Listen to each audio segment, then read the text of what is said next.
अरे मेरी जान बिजली कहाँ गिरी? तोरे दादा के करेजा पे गिरी दो गला।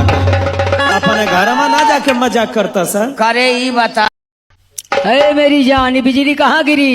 तोरे दादा के करेजा पे गिरी दो गला। अपने घर में ना जाके मजाक करता सर। करे ही बता कि हमारे दादा के करेजा पर गिरी, यह कहल जा। अरे मेरी जान बिजली कहाँ गिरी? तोरे दादा के करेजा पे गिरी दो गला। अपने घर में ना। अरे मेरी जान बिजली कहाँ गिरी? तोरे दादा के करेजा पे गिरी दो गला। अपने घर में ना जाके मजाक करता सर। करे ही बता कि हमारे दादा के करेजा पर गिरी, यह कहल जला। अरे मेरी जान बिजली कहाँ गिरी? तोरे दादा के करेजा पे गिरी दो गला।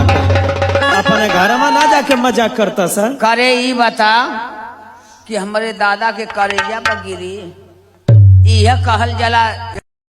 अरे मेरी जान बिजली कहाँ गिरी? तोरे दादा के करेजा पे गिरी दो गला।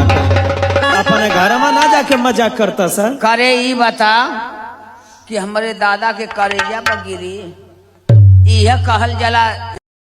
अरे मेरी जान बिजली कहाँ गिरी? तोरे दादा के करेजा पे गिरी दो गला। अपने घर में ना जाके मजाक करता सर। अरे मेरी जान बिजली कहाँ गिरी? तोरे दादा के करेजा पे गिरी दो गला।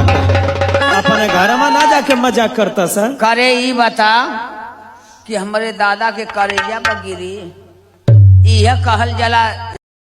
अरे मेरी जान बिजली कहाँ गिरी? तोरे दादा के करेजा पे गिरी दो गला। अपने घर में ना जाके मजाक करता सर। करे ही बता कि हमारे दादा के करेजा पर गिरी, यह कहल जला।